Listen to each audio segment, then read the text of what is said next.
Is here with David Haye. David, impressed tonight with Anthony's performance over Eric Molina? In what sense? What do you mean? Oh, in the sense of he did everything he was supposed to do. He knocked a guy out who didn't really come to win. You know, with all respect and no disrespect intended. From the moment the first bell rang, he ran to the ropes and was cowered until he got knocked out. I believe Anthony could have probably knocked him out in the first round if he wanted to, but if he would have done that, it'd probably look bad. So he literally held him up for 2 rounds and put the pressure on, let his hands go a little bit, and obviously the guy was knocked out. The guy was just way out of his depth, undermotivated, and picked up a paycheck tonight. So you wasn't necessarily, say a fan of this opponent beforehand. You kind of knew what was going to happen, yeah? Yeah, I think everybody. Yeah. I think someone worked out the odds. Like if you put £1,000 on Molina to win, you wouldn't have got your £20 that you paid for the pay-per-view. That's how much of an underdog the guy was. The guy's never done anything in his previous fights to suggest he could have any type of chance. So yeah, it was. I liked it personally because Anthony Joshua didn't learn anything tonight. If he would have had someone real slippery and he had to figure some stuff out, I'd have been like, oh, okay, I could have done without that.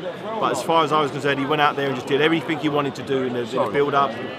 He just seemed like it was like going through the motions, and the one thing somebody can't do with me is go through the motions because I'm just way too fast. So,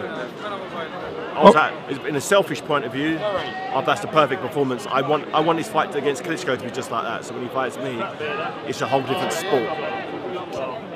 They've just announced, obviously, for Wembley in April next year, huge fight.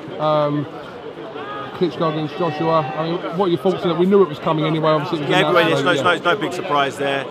I believe Joshua wins that. I think Father Time is well and truly caught up with Vladimir Klitschko now. You know, he was a great champion for many years, but all you got to do is look at his last fight. They say he was only as good as your last fight, and his last fight, he looked terrible. You know, I think they averaged at 12 punches around, and those were mostly sort of pouring jabs.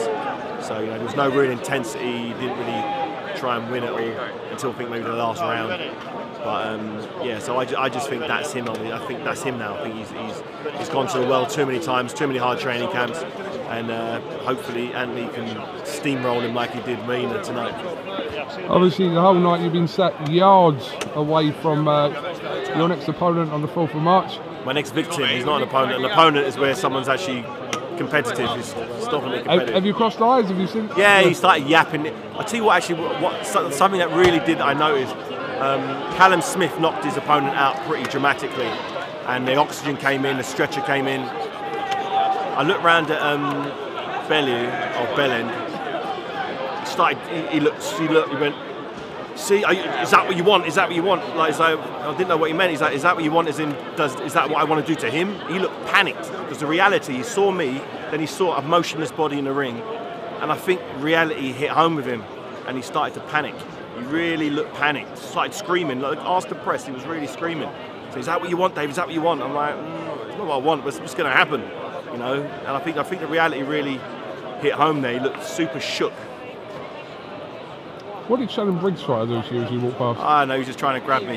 He's trying. I think he's trying the old Donald Trump approach, just screaming, mindless babble, just let's go, champ. You duck me, you duck me. I'm like, well, dude.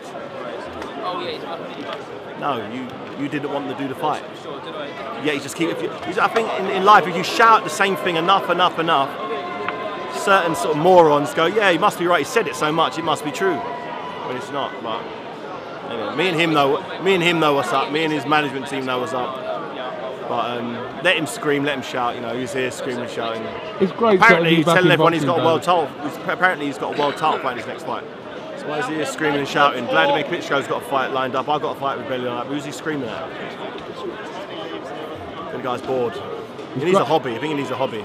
It's great to have you back. Honestly, everyone hates you. Everyone wants to fight you. I don't mean everyone hates you, but everybody wants to hate me because they know when they get in the ring with me, they're going to earn 10 times what they've ever earned in their life. Yeah. That's why. No, Bellew's going to earn probably 20 times what he's ever earned, probably more than that. And he knows that. But he got that by screaming and shouting. So sometimes it does work. Sometimes screaming and shouting does work, and putting on good performances.